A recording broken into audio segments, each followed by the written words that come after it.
Здравствуйте, меня зовут Наталья Федорова. Сегодня я с вами проведу мастер-класс по изготовлению кулона из полимерной глины. Для этого нам понадобится сама заготовочка для кулончика и полимерная глина. Вот она у меня здесь. Я сделала небольшой эскиз. Вот. Примерно так у нас должно получиться. Приступаем к фону. Для фона я беру небо и землю.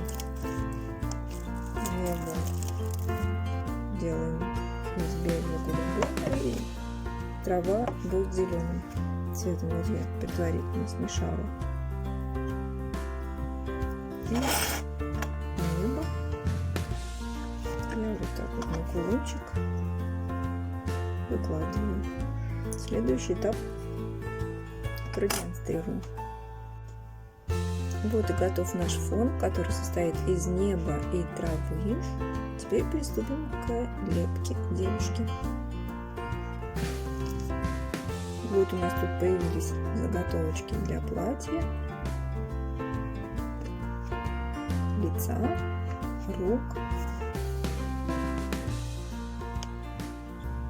Наложили волосы, сделали косу. Такая вот она объемная получается. И готовлю маленькие шарики для украшения платья. Подол платья и рукава украсили красными элементами. Появились деревья. Сейчас работаю над листвой. Для украшения отдельных элементов, например, листвы, мы катаем вот такие вот маленькие шарики размером 1 мм и просто потом прикладываем там, где будет листва. И для цветов тоже так же.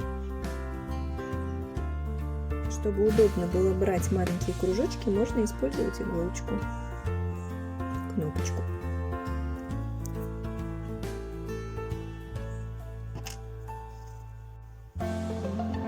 Вот у нас появилась листва, цветы. Сейчас немножко поработаем над платьем. Вот, я думаю, готов наш с вами кулончик. В завершении нужно изделие поместить в духовой шкаф при температуре 130 градусов, 120-130 градусов и подержать изделие 20-30 минут, в зависимости от толщины изделия. Детали видны. Наш мастер-класс подошел к концу. Спасибо всем за внимание.